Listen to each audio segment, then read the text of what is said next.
Gustav Mahler nació en Caliste y murió en Viena con 50 años.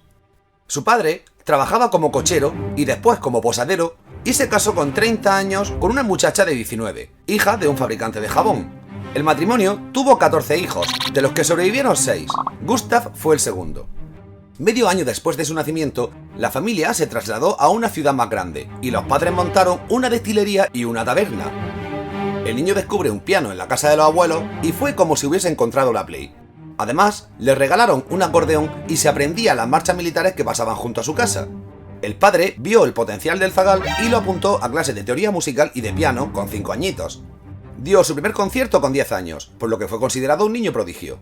El problema era que, aunque se le daba la música súper bien, en el colegio la cosa iba regular, y los profes decían que no se concentraba. Con 11 años, el padre lo envía a un nuevo colegio en Praga, pero Gustav no lo pasaba bien, se hartó del sitio y pronto volvió a la casa natal.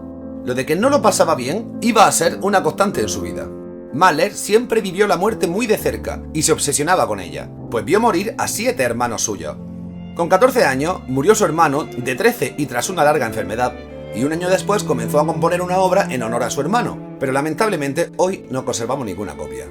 Con 15 años, su padre lo apunta al Conservatorio de Viena, donde recibe clases del pianista Julius Epstein. Gustav era muy exigente consigo mismo y llegó a destruir una obra sinfónica que había presentado para un concurso porque no le gustó a un miembro del jurado. Por suerte, otras obras sí han sobrevivido al paso del tiempo, como la que se considera una de sus primeras composiciones serias, un cuarteto para piano. En el conservatorio se hizo colega de otro alumno y futuro compositor, Hugo Wolf. Hugo no soportaba la estricta disciplina del centro y fue expulsado. Mahler iba a correr la misma suerte, porque también era bastante rebelde, pero evitó su expulsión escribiendo una carta de disculpa al director. Gustav gana 2 premios y con 18 estudió composición y armonía. Poco después se gradúa pero sin honores, y el padre decide que ya está bien de la musiquita y de las tonterías y lo apunta a la Universidad de Viena para que estudiase literatura y filosofía. Pero un año más tarde, el muchacho abandonó la uni y se dedicó a componer y a dar clases particulares de piano. Con 20 años, compuso una cantata dramática para un concurso de composición de Viena, pero perdió. Quedó tan marcado por este fracaso que dejó de lado su faceta como compositor para dedicarse a la dirección de orquesta, con la que obtendría numerosos éxitos. Mahler dirigió varias orquestas desde los 20 hasta los 27, y como director tenía 2 características principales. Para empezar, le encantaban las sopranos.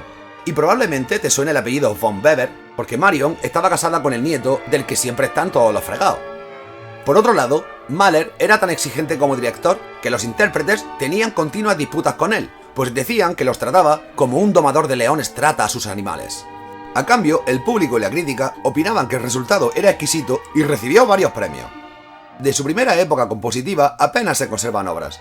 En 1938, un director holandés reveló la existencia del Archivo Dresde, una serie de manuscritos que estaban en manos de Marion von Weber, pero el archivo se destruyó casi por completo 7 años más tarde, durante el bombardeo de la ciudad.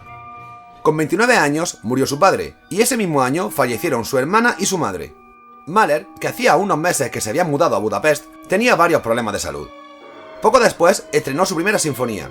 La obra se entendió como una gran marcha fúnebre, y el propio Gustav decía que, cuando paseaba por Budapest los días posteriores al estreno, la gente se apartaba de su lado. Con 31 años, renunció al puesto de director de Budapest porque había hablado con un aristócrata para dirigir la orquesta de Hamburgo. El muchacho sigue dirigiendo obras y tras una representación de Don Giovanni, se acercó a felicitarlo Johannes Brahms.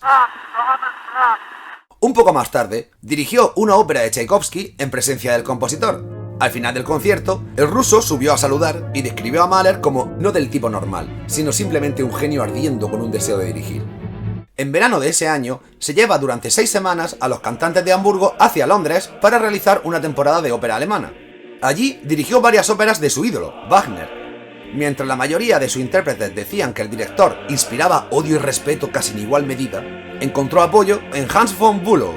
Al principio, a Hans no le gustaba el enfoque de Mahler como director, pero acabó admirándolo, porque von Bülow tenía un ojo buenísimo para escoger amigos, y si no, que le pregunten por Wagner. Mahler quería trasladarse a Viena porque era donde estaba toda la manteca. El problema es que en Viena los judíos no podían ser directores de orquesta. Como Mahler nunca había sido muy creyente, se convirtió al catolicismo. Para que te haga una idea de la situación, el alcalde de Viena decía que yo mismo decido quién es un judío y quién no lo es. Una vez en Viena, Mahler fue nombrado como maestro de capilla y dirigía junto a dos directores, Hans Richter y el hijo del director del conservatorio. Es en este periodo cuando Gustav conoce a su futura esposa, Alma Mahler. Pero es que lo de Alma... Alma Mahler, Alma Maria Schindler, nació en Viena y murió en Nueva York con 85 años. Era hija de una cantante y de un pintor. Alma nació en un ambiente exclusivo, frecuentado por artistas. Tras la muerte de su padre, su madre se casó de nuevo con un discípulo de su marido. Entre los amigos de la familia estaba el pintor Gustav Klimt, al que Alma le dio su primer beso cuando ella tenía 16 y él 34. Esto realmente no tendría mucha importancia si no fuese porque dicen que el cuadro del beso está inspirado en ella. La muchacha estudió composición y era una dotada pianista. Compuso algunas canciones y un trío que se siguen interpretando en la actualidad. Con 23 años se casó con Mahler. Gustav le dijo que no se dedicase a la composición y ella escribió en su diario: «Qué duro es ser tan despiadadamente privada de lo más cercano al corazón». Tuvieron dos hijas, María, que murió de escarlatina a los 4 años, y Ana, futura escultora. A los 30, Alma comenzó a tener un romance con el arquitecto Walter Gropius. También tuvo un romance con un músico y biólogo, con un cura y con un pintor, quien incluso encargó una muñeca idéntica a ella. Finalmente, se casó con Gropius. Tuvieron una hija, pero falleció por la polio a los 18 años. Alma se divorció del arquitecto con 41 años y se casó con un poeta que, al igual que ella, era judío.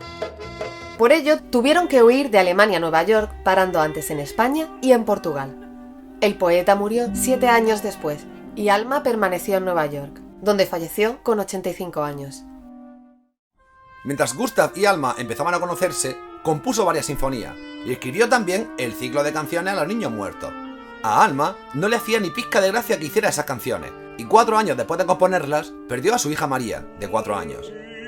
A pesar de los éxitos, sus años en Viena no fueron tranquilos. Tenía continuas disputas con los cantantes y con la administración del teatro, y los tramoyistas le montaron una revuelta. La prensa antisemita se preguntaba si, no siendo alemán, Mahler podría ser capaz de defender la música alemana. Un poco harto de todo y de todos, unos años más tarde, el director del Metropolitan Opera House lo convenció para dirigir 4 temporadas en Nueva York. Así que Mahler dejó un mensaje de despedida para los intérpretes de la orquesta y dicha nota fue rota y esparcida por el suelo del cariño que le tenía.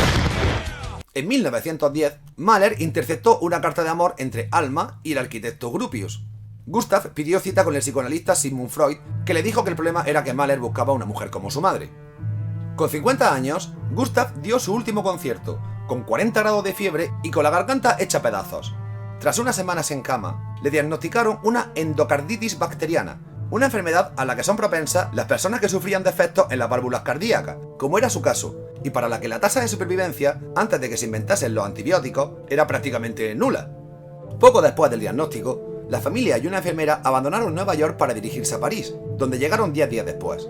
Lo ingresaron en una clínica, pero no mejoraba. El 11 de mayo lo trasladaron a un sanatorio de Viena, donde falleció por complicaciones de una neumonía una semana después, con 50 años. Sus últimas palabras fueron: Mozart, Mozart. Musicalmente, Mahler fue un postromántico que acercó su música y la de grandes compositores gracias a su excelente y exigente labor como director. Dejó sin finalizar una 10ª sinfonía, y Alma no dejó reconstruir la obra hasta 1960.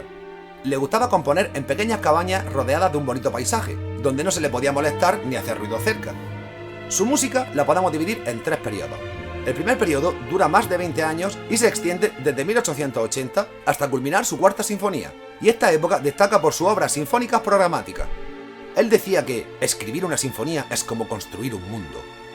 El periodo medio finaliza con su viaje a Nueva York y se caracteriza por su 5ª, 6ª y 7ª sinfonía, y por las canciones a los niños muertos. Él quería escribir música absoluta que hablara por sí misma. El último periodo son expresiones de su experiencia personal, de cómo el propio compositor se enfrenta a la muerte. Todas las piezas de este periodo terminan en silencio, y esto puede interpretarse como que la aspiración ha dado paso a la resignación. Ninguna de estas obras se representaron estando el compositor en vida.